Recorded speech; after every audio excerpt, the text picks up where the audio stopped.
Vous êtes bien sur la première, merci de nous rejoindre pour ce 19h. Et nous ouvrons ce journal avec les dernières informations concernant les grandes marées qui ont débuté aujourd'hui. À 16h, la mer a atteigné 3,9 mètres, comme vous le voyez sur ces images. Mais pour l'heure, rien d'alarmant. Mais le service hydrographique et océanographique de la marine annonce pour demain des marées de plus de 4 mètres vers 4 heures du matin et à 16h30. Un phénomène qui sera aggravé par une houle de 1 à 1,20 mètre. Je rappelle que le trafic des barges pourrait être interrompu entre 16h et 18h. À l'aéroport aussi, les horaires des vols seront aménagés. Les voyageurs sont invités à se renseigner auprès de leur compagnie aérienne.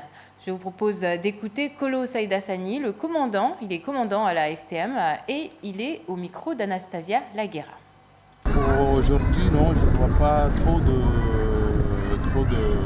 différence parce qu'à un moment aussi on trouve des marées un peu plus hautes, mais comme c'est prévu, pour aujourd'hui il n'y a pas de changement pour le moment. Je suis à l'STM, j'ai jamais connu des marées de 4 mètres pour piloter la barge. Du coup on a des marées un peu plus hautes, mais 4 mètres, non, je n'ai pas connu. En arrivant à bord, je consultais marée haute, marée basse, comment ça va être, dans quel mètre ça va atteindre en marée haute. Après, ce sont des proportions à prendre. Donc si on n'arrête pas les barges, on va se retrouver hors du quai, parce que on va pas avoir le quai pour baisser la rampe. Du coup, avec les grosses marées, on va pas pouvoir vraiment s'accoster comme là actuellement sur la rampe et faire monter les voitures. Et je rappelle que la vigilance reste de mise, particulièrement pour ceux qui ont des enfants de bas âge et qui habitent au bord de la mer. Et pour ceux qui craignent les caprices de l'océan, ils peuvent toujours se diriger vers l'intérieur des terres. L'Office du tourisme du Centre-Ouest organise ce week-end sa deuxième édition de l'événement Uzuri wa Mwendo, c'est-à-dire les plaisirs de la marche, une expérience intense, authentique, au cœur de l'île, qui vise à faire découvrir à tous la richesse et l'authenticité de Mayotte. Shafika Salimkou et Assadir Azafitseno ont fait la randonnée pour nous. Sur le thème terre, mer et culture, Uzuri wa Mwendo offre l'occasion d'explorer la beauté des sentiers du centre-ouest de l'île à travers une randonnée pédestre et VTT. Parti de Mtsangamouji à 7 h du matin, Atoumani Momo a mis moins de 2 heures pour parcourir les 15 km de la randonnée pédestre et c'est sans gros efforts qu'il est arrivé à la plage de Soroa. On est passé dans le champ de Mtsangamouji, sur le baie de Mtsangamouji, tout ça. Et en passant le mangrove, là où il y a usine de savon, tout ça, en passant la cascade de Soulour vers Tsingoni. C'était très bien parce qu'il fait frais et puis il n'y a pas d'incident. C'est avec cette sensation de facilité que Billy, cet autre randonneur, a choisi le VTT pour vivre cette matinée sportive. Passionné de vélo, lui et ses amis ont pris plaisir à arpenter les sentiers du centre-ouest de Mayotte. En fait, on a un groupe d'une dizaine de personnes en fait, à Chiconi. On fait le vélo tous les dimanches matins. Donc du coup, quand on a entendu parler de ce projet, de ce randonnée à vélo, en fait, on a directement participé. En fait. Alors nous sommes partis de Combani à l'Office de tourisme Centre-Ouest. On est passé par Gomeni, puis Ouroveni, vers chez Bamana. Et puis on est remonté dans les hauteurs de Sohoa. Et puis on est descendu par la plage. Tout ça par des pistes en fait. D'autres activités se sont déroulées sur la plage de Sohoa. Des activités sportives, des associations aussi environnementales qui sensibilisent donc à la propreté, à la santé et à l'alimentation aussi. Et de la restauration aussi pour faire découvrir donc, les plats traditionnels et la culture aussi mahoraise à travers des associations culturelles. Si vous n'avez pas pu participer à la journée de ce samedi, demain dimanche, vous pourrez le faire. Départ de la randonnée pédestre à 7 h à Mtsanga Beach.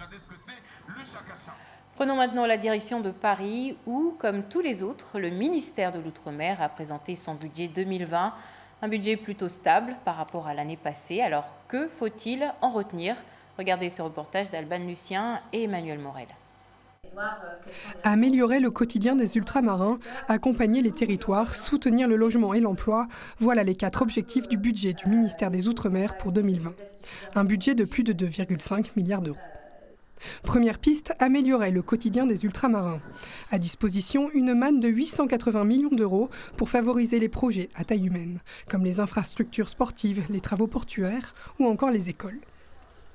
Il y a un effort important, 90 millions d'euros, qui sont faits en direction des constructions scolaires, bien sûr en complément de l'éducation nationale, pour permettre, et notamment aux 2 territoires où on s'est engagé sur ces sujets très fortement, en Guyane et à Mayotte, d'être à la hauteur des engagements. Deuxième objectif, l'accompagnement au territoire. Pour ce faire, une somme de 20 millions d'euros à répartir entre le soutien aux projets d'ingénierie et les aides aux communes. Ce budget comprend aussi 9 cadres en plus dans les préfectures de Mayotte et de Guyane. Troisième objectif, le logement. 240 millions d'euros y seront consacrés, avec notamment un élargissement des crédits d'impôt aux opérations de démolition et de réhabilitation.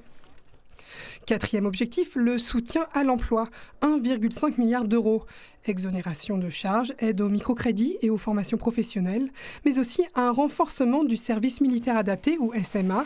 35 nouveaux postes seront à pourvoir dans l'encadrement militaire classique, mais pas seulement. J'ai souhaité que dans tous les régiments soient créés des postes de psychologues. Il y en a 3 aujourd'hui. Il y en a un en Martinique, il y a un poste en Martinique, un poste en Guadeloupe et un poste à La Réunion.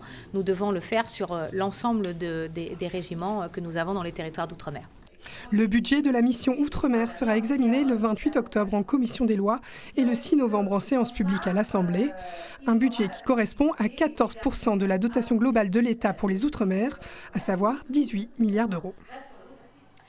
Et justement, parmi les ultramarins aussi, l'émotion n'est toujours pas redescendue après le décès de Jacques Chirac. Hier encore, plusieurs centaines de personnes ont afflué vers l'Élysée pour rendre hommage à l'ancien président de la République. Parmi eux, de nombreuses personnes originaires des Dom-Tom. Tous se rappellent sa chaleur humaine, sa stature internationale et l'attention particulière qu'il portait aux ultramarins. Nourdine Bensmail, Chloé Borgnon, Emiliano Jarlot. Les Parisiens se succèdent dans le vestibule d'honneur de l'Élysée pour un dernier message à Jacques Chirac. Parmi les visiteurs, des ultramarins, avec un attachement particulier pour l'ancien chef de l'État.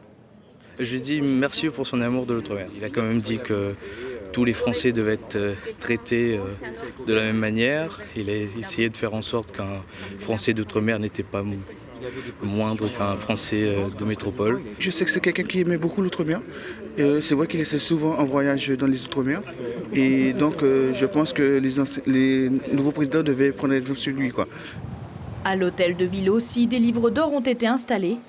Eugène Crane a travaillé avec Jacques Chirac lorsqu'il était maire de Paris. Si vous ne le dites pas bonjour, il n'était pas content. S'il était loin de vous, il fallait lui dire bonjour, il vous interpellait. J'essayais toujours de l'esquiver, non, j'échappais pas à son regard.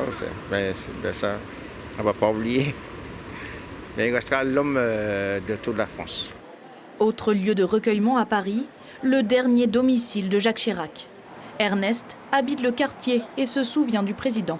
La première fois que j'ai voté à droite, c'était pour Jacques Chirac. Parce que quand on le regardait, sans même lui parler, on avait une envie d'aller vers lui. C'était extraordinaire, ce type. Ce type était extraordinaire. Et en plus, il a fréquenté la Romouille jusqu'à ses derniers jours. Alors donc, vous voyez, ça, je ne me suis pas trompé. Les lieux de recueillement parisiens resteront ouverts jusqu'à dimanche, avant un hommage national lundi. Du sport pour terminer avec cette équipe serbe qui vient de briser le rêve des volleyeurs français. Hier soir à Bercy, la rencontre s'est soldée par une défaite cuisante. Les Bleus se sont inclinés 3-7-2. Résumé du match avec Nicolas Bouige. Ce match a commencé par un parfum de bis repetita. Stéphane Boyer inscrit le premier point de la rencontre. Des Bleus survoltés, un Réunionnais impérial. La France s'adjuge le premier set 25-23. Révolte serbe dans la deuxième manche, à moins que ce ne soit un petit passage à vide des Français. Deuxième set pour les Serbes 25-23. Sauf que les Serbes enchaînent 25-21 dans la troisième manche. Il y a danger à l'Accor Hotel Arena. Heureusement, la paire magique se réveille. Stéphane Boyer sert Erwin Ngapet sur un plateau. Les Bleus recollent au score. Tout va se jouer dans le tie-break. Un tie-break malheureusement à sens unique. Ce dernier service manqué de Boyer envoie la Serbie en finale. Grosse désillusion pour l'équipe de France, championne d'Europe en titre, sortie en demi-finale et à domicile.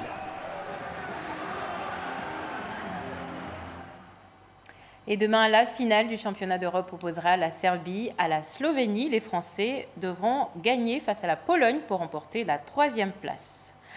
Voilà, c'est la fin de cette édition. Merci de nous avoir suivis. Après ce journal en français, nous nous retrouverons pour la version mahoraise et aussi demain pour de nouvelles informations. Très bonne soirée à tous.